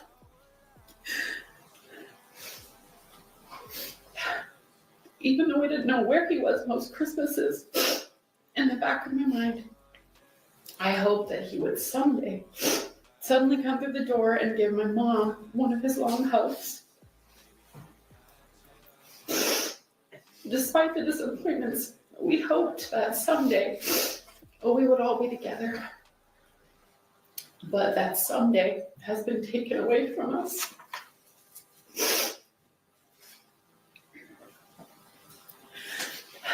The defense opened saying that life is precious. And I agree. The life of my brother was precious. And it was snuffed out by Jason Thornburg in 2021. The last 4 weeks of this trial have been torture. What happened to our loved ones has had the potential to confuse and destroy us. So I want to make two clear statements, which for our family cannot be left unsaid. First, what Jason Thornburg did was morally evil. Why do I say evil? I don't use this word to merely express my feelings. I use it because it's the duty of a sane society to identify such acts as objectively evil without qualification. These murders have been explained by some as the actions of a madman, which can't be understood. It's been said, don't try to make sense of this because you can't. And I commend the jury for seeing through that lie. We must call evil, evil. The moral evil of these murders are clear, firstly, in the way he killed. Before we even know who did this, we knew what this was. obvious evil. And during the course of this trial, we have seen more of the horror that Jason Thornburg has wreaked in the last 7 years. He took the life of our loved one in horrific and unspeakable acts, which in and of themselves are evil. These were planned, cruel, gruesome, perverse, repeated, and hidden. These were especially evil deeds. But the evil of these acts is compounded by what we have learned about Jason's intentions. It's been incredibly difficult to hear the Bible twisted to justify these heinous crimes, but God's word is clear, and it cuts through these lies. Did God tell Jason to do this? Absolutely not. In his covenant with all of humanity, God says, whoever sheds man's blood, by man, his blood shall be shed. For in the image of God, he made man. God condemns murder in the clearest terms. Jason claimed that he feared being a coward, so he killed out of religious duty. But then he hid his so-called sacrifices because he feared the very consequence that God has given for murderers. Jason has shed man's blood, and so by man, his blood must be shed. He claimed he was a new Abraham. Jason is no Abraham. Jason does not share the faith of Abraham. Abraham trusted in the provision of God to preserve his son Isaac and bring salvation to the world through his seed, Jesus Christ. Abraham trusted in God's word, and most of all, Abraham wanted God. But Jason peddles God's word to pursue what God hates. Jason wants drugs, fornication, religious recognition, and blood. Mr. Thornburg, however you or anyone else might try to offer an excuse, you murdered, committed perverse acts, and desecrated the bodies of our loved ones because you wanted to. James 1:13 says, let no one say when he is being tempted, I am being tempted by God. For God cannot be tempted with evil, and he himself tempts no one. But each person is tempted when he is lured and enticed by his own desire. Murder with intent is worthy of condemnation, no matter what you believe. But what you claim to believe makes what you did repulsive. Your desires were disordered, sinful, rebellious, and they were evil. But even so, God will make this right, and this cannot be left unsaid. In the face of such evil, it is hard to imagine how that could be true. But when King David was faced with the overwhelming power of wicked men, he remembered who God is. Your loving kindness, O Lord, extends to the heavens. Your faithfulness reaches to the skies, and your righteousness is like the mountains of God. There the doers of iniquity have fallen. They have been thrust down and cannot rise. God's love for us has been shown even in this tragedy. My family knows that even in this heartache, he has made us cling to him all the more for comfort and for justice. And because of his high faithfulness, the evil we have seen does not need to change us. We know that God will strengthen us so that we are not overcome with evil, but will overcome evil with good. We also know that because of God's unwavering faithfulness, the doers of iniquity will eventually all be thrust down, and God will not leave the guilty unpunished. That is why we all as sinners in the shadow of God's righteous judgment need a Savior. Because God is faithful, all sin guilt will be dealt with in one of two ways. For the repenting and believing soul, the perfect atoning blood of Christ will satisfy God's righteousness. But for the unbelieving, they will have their part in the lake of fire, enduring eternal torment. Either way, God will make this right. I have never in my 40 some odd years heard a victim impact statement that was so well spoken, so incredibly well put together. And that was David Lueras. That's his sister.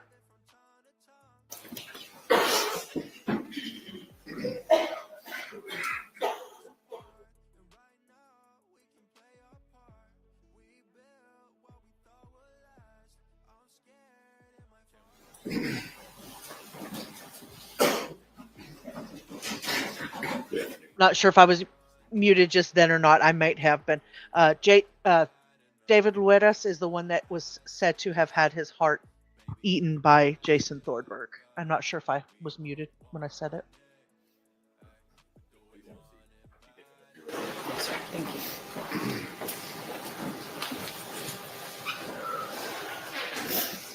Hello, everyone. Hello, Mr. Thornburg. How are you doing, sir?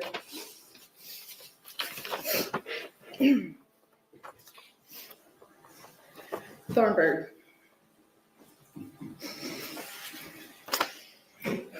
I'm here to speak before you to let you know that your actions have caused a lot of pain. This is the kind of pain that is not wished on anyone, not even an enemy. The worst part of all this is that even after we do get justice, we will still be missing our loved ones. Hi, Denny. Thank you for coming by. We're in the middle of watching the victim impact statements from the families for the convicted unaliver of Jason Thornburg. Thank you for coming by.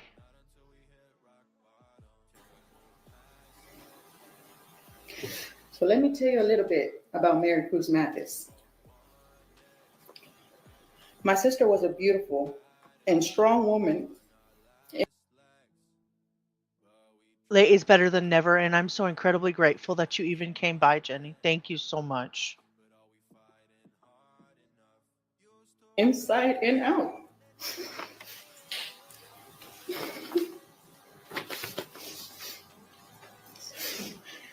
She had a beautiful smile, a contagious laugh, and an outgoing personality. That's who she was. She was very smart, very intelligent. A's and B's throughout school. I just don't see what she did to deserve what you've done to her.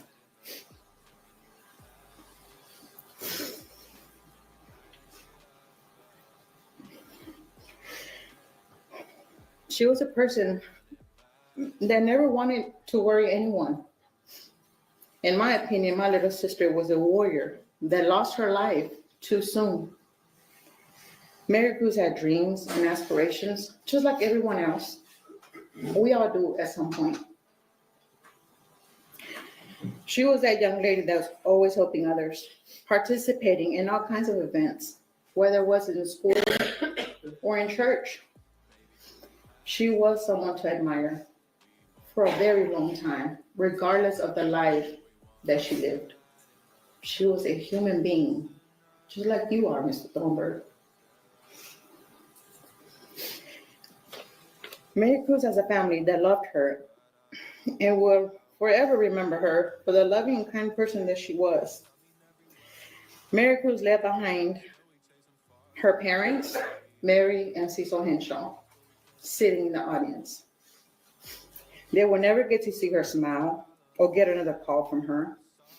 They won't be hearing her daughter's voice ever again. And you took that from them. You took that from all of us.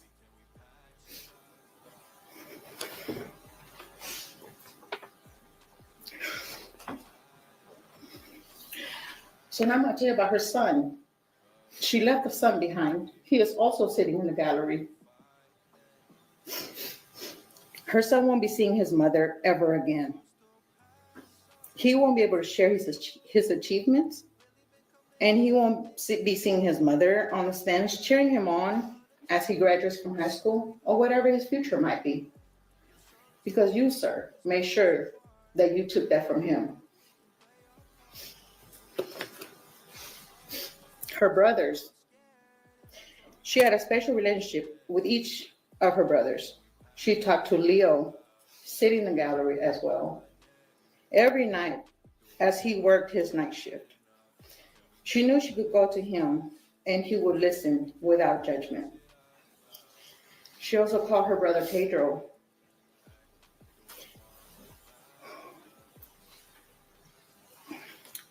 She would call Pedro at random times might be during the day, might be during night.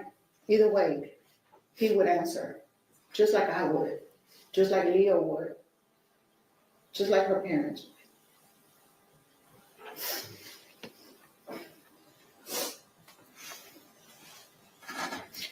She knew what sibling to talk to for what concerns she had at that time. My point to that is she was never alone, sir. She had a family that loved her, will forever miss her. And you took their best friend, their sister. So we all had a special relationship with Mary Cruz. So now get to the point where I could speak about me on my behalf, about the woman you took from my life. She was everything to me. She was very important to me. You didn't just take her life, you took mine, sir. 3 years, and I have not been back to normal as normal can be. This is unfair. This is unfair to everyone. You damaged a lot of people.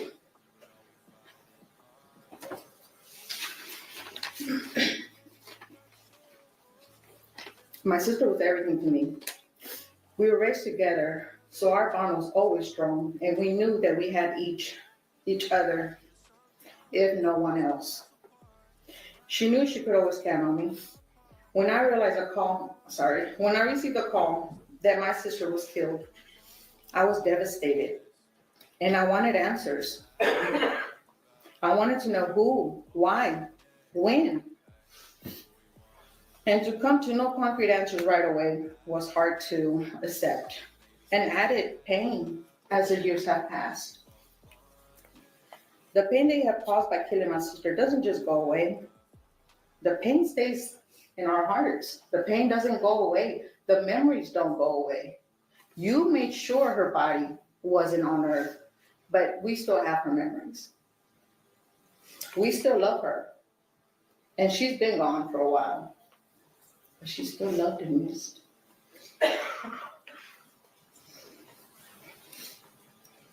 The pain that you have caused by killing my sister doesn't just go away. The pain stays here. Any little memory of her can affect the mood. And let's not speak on the pure thought of her being gone forever. This is toughest, and at times it turns into an unbearable pain. It still hurts. Still hurts her. And coming to this trial for the last few weeks, almost a month, just reopen all those wounds.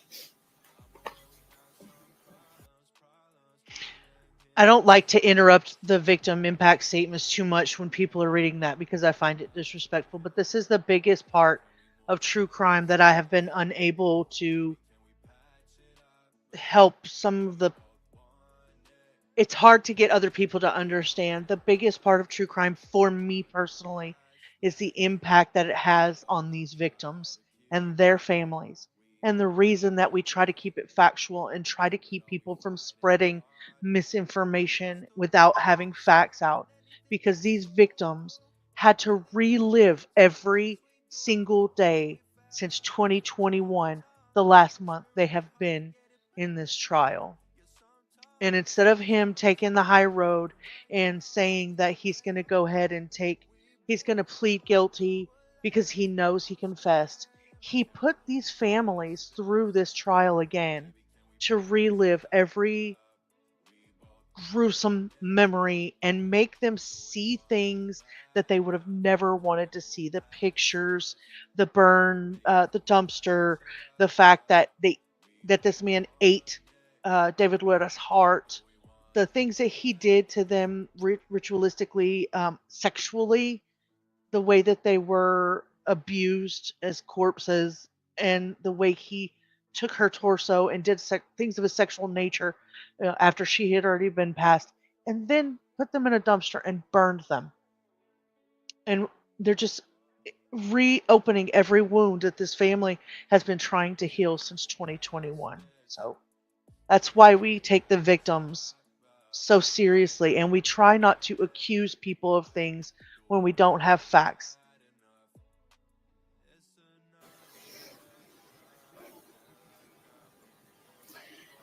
Jason Thornburg, I hope that you receive forgiveness in heaven because I personally, I don't think I can do it. I do believe, and it's my opinion, that you are a danger to society. And the only thing that you do deserve is death, like our loved ones. Except for you won't be tortured.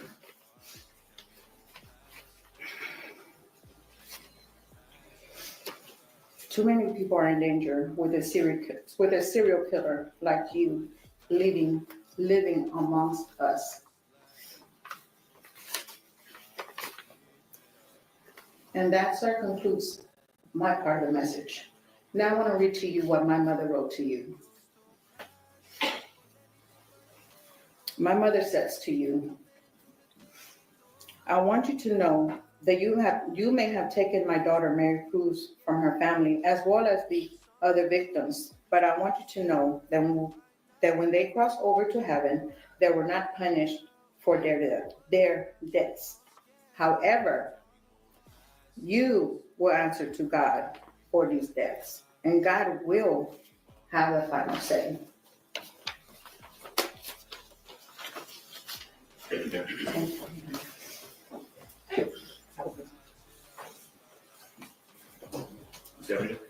Your Honor, have the Lord Adults and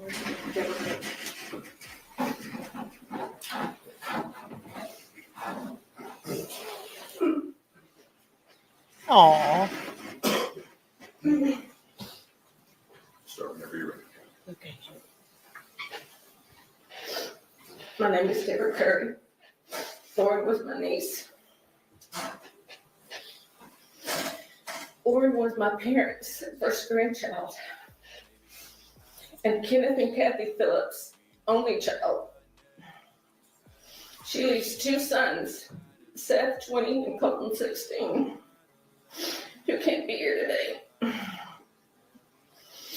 Before the addiction, Lauren was a giggler. She valued her relationships with her family and her friends, and she could set your mood with laughter, making you a giggler just by her laugh. She was funny. She made you feel special when you entered the room. She'd come up and she'd say, Aunt Debbie, how are you? How have you been? How's so-and-so? She loved one-on-one. She was unselfish. She wasn't superficial. She was more interested in you, the person. Lauren had a great start in life with a strong foundation, hardworking parents with long careers, stellar grandparents with Christian values that set the character for our homes. But here we are, trying to understand. Jenny says it's bad enough as it is, even more during yearly dates like birthdays, holidays, the date of death. Absolutely. Absolutely. These victims are holding it together so well. I just can't believe how well they're holding it together. I would be a complete mess, stuttering. They're just holding it together so well. Understand the addictions that set her on a path that crossed a demon lot called Jason Thornburg. God takes great care in giving us life and free will to be good people. Jason Thornburg, you have committed the ultimate blasphemy against God. You have said you do the work of God, but it is Satan you work for.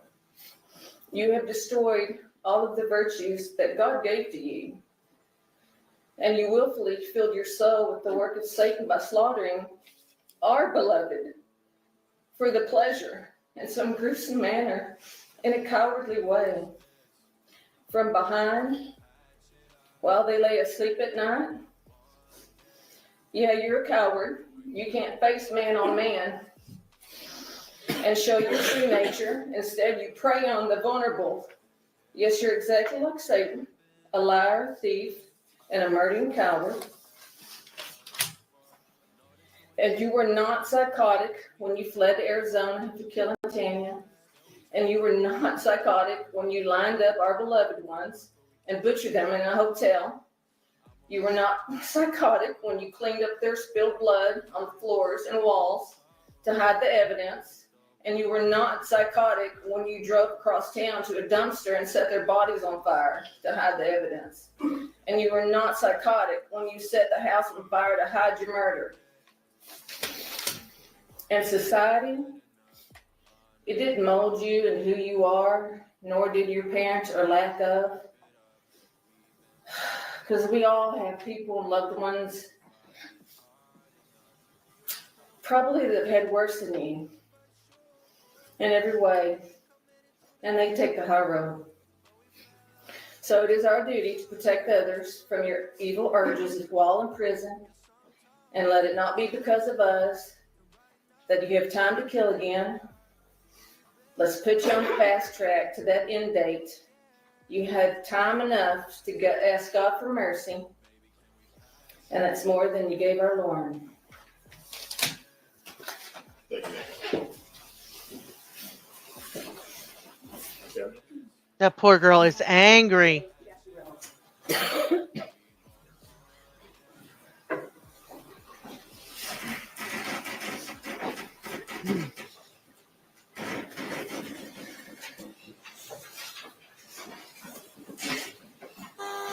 Definitely. I'm gonna have to see you start whenever you're ready. Okay?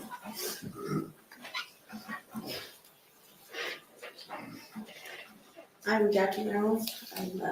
Tanya's my cousin, but we are considered sisters. That's how natives say we're related. And I'm speaking on behalf of Cassandra Baya. Tanya Teresa Gay was always outgoing, full of life. Tanya was a mom, a sister, a daughter, an aunt, and a grandma. She always made time to be with kids, her kids and grandkids. They loved her tremendously. She loved family. She always tried to get everyone together, making phone calls or visits. She never had time to feel down. She was a strong, beautiful Navajo woman, a fighter who could not be easily defeated. Tanya was funny and silly. She always knew how to make people laugh. On the phone, in person, she teased in English and in her native language. Jason, you took their mother from all the milestones they will go through, and that would be Cade and Zoe. You took the love of their mother from them, something no one should have to ever go through. And this one is from her other sister, Melanie.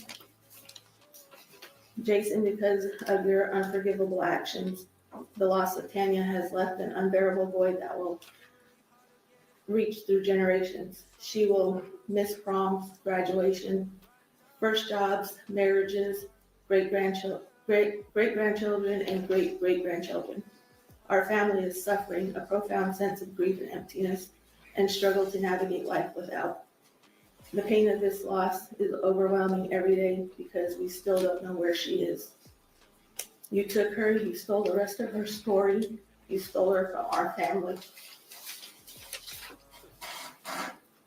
And this is from her other sister, T. You took Tanya from us. Her memory will always be with us. Every hug, heartfelt talks with her. Especially her laugh will always be in our hearts. Her spirit is with us. In the end, whatever you tried to accomplish with sacrifice didn't work. In the end, you were just a man, nothing powerful, nothing but a murderer. And this other one is from Deanna. You may have taken our little sister. She will always be loved and in our hearts, always. This is not the end. You will say her name.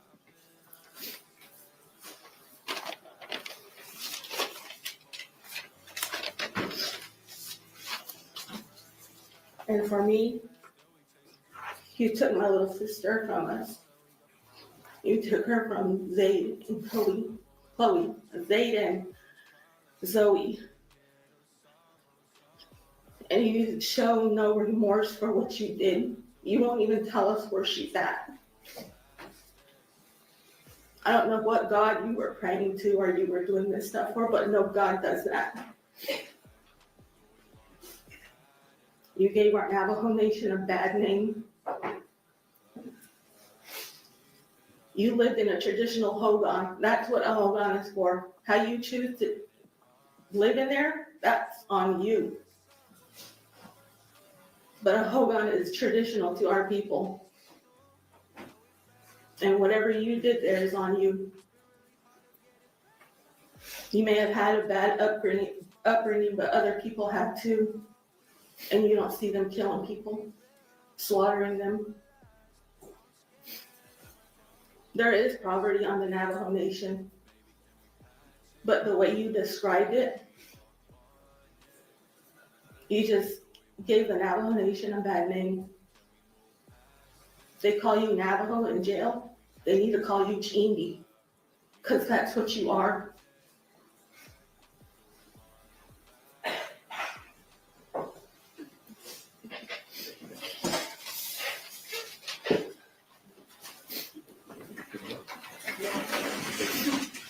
All right, before I discuss the jury, I just want to acknowledge all of the family that watched you attend this trial faithfully, day after day, and it's noticed, and you have represented your loved ones well. Thank you for your presence here throughout the trial.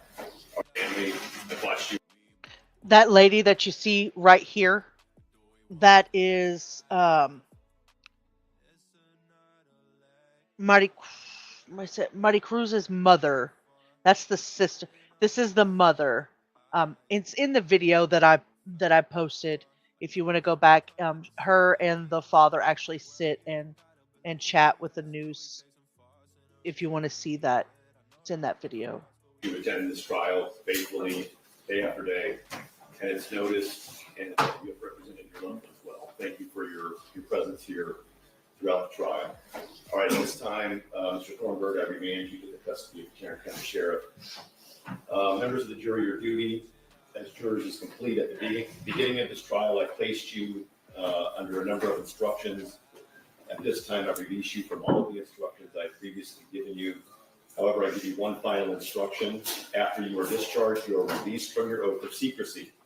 You will be free to discuss the case and your deliberations with anyone. You are also free to refuse to discuss the case, and you have every right to maintain your silence unless otherwise ordered to do so by me. After you are discharged,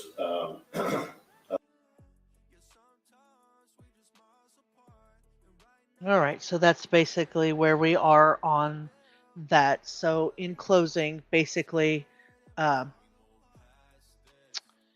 me pull this up and see if I'm able to go through this with you guys. Just one, show you the pictures of these beautiful people that have lost their lives during this tragedy.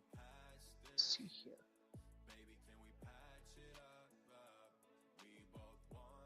See if I'm able to pull it up.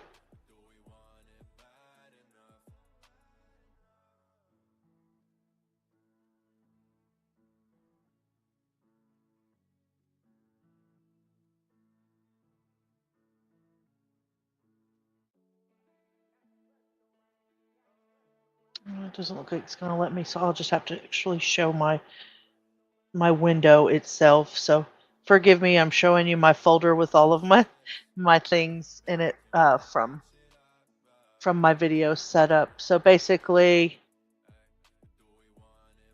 actually, yeah, let's do it like this.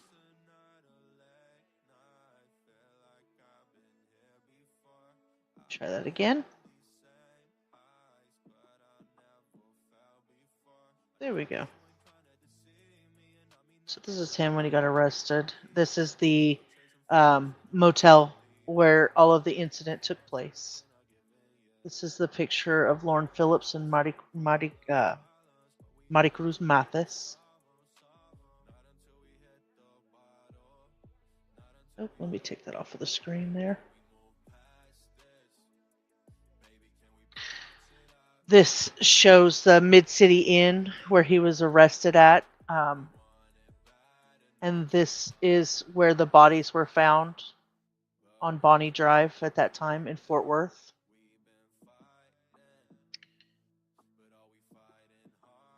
Oops. There we go.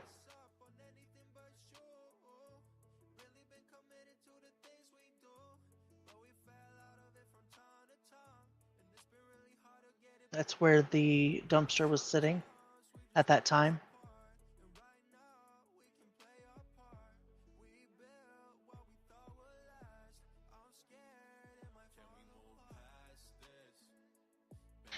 This is the mother and father that I was telling you about. They actually sat down with the news and talked about their daughter. She was sitting in court, but she didn't get up and talk.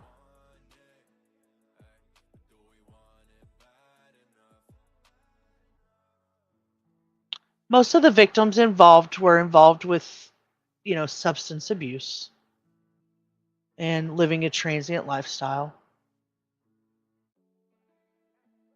Jason Thornburg said that he did all of this just to because it was ritualistic and he was called to commit sacrifices. That's how the victims ended up burned in a dumpster. This is Lauren Phillips. That's Katie Phillips. That's her mother. Mid-City Inn is in Euless, Texas. I don't know if this is the manager or the owner at the time. This Real Church, Real Hope is Hope Works, where Jason Thornburg attended church.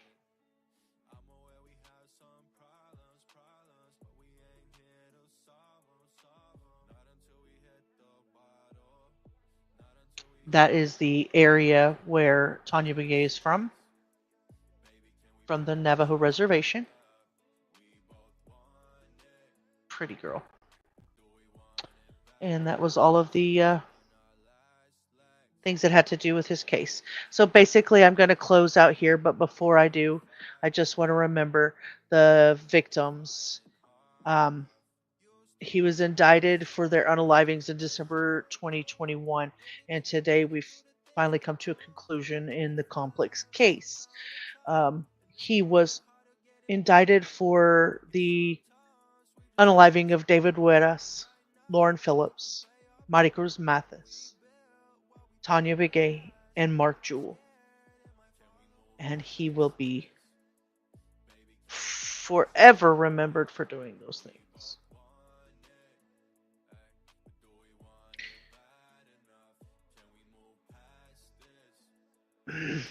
The victim impact statements have been powerful reminders of the irreplaceable lives affected by the events and then the enduring pain left in their wake. Justice has spoken today in the state of Texas with the ultimate penalty now rendered. I don't want to lose sight of the lives torn apart by this tragedy or the broader lessons we can learn about accountability and loss and healing. As we leave this chapter behind, I hope the victims' voices continue to resonate and inspire change, ensuring that such heartbreak leads to a stronger, more compassionate community. So thank you for being part of my journey with me and holding space for reflection and justice. Thanks for hanging out with EO. You guys have a great rest of your night.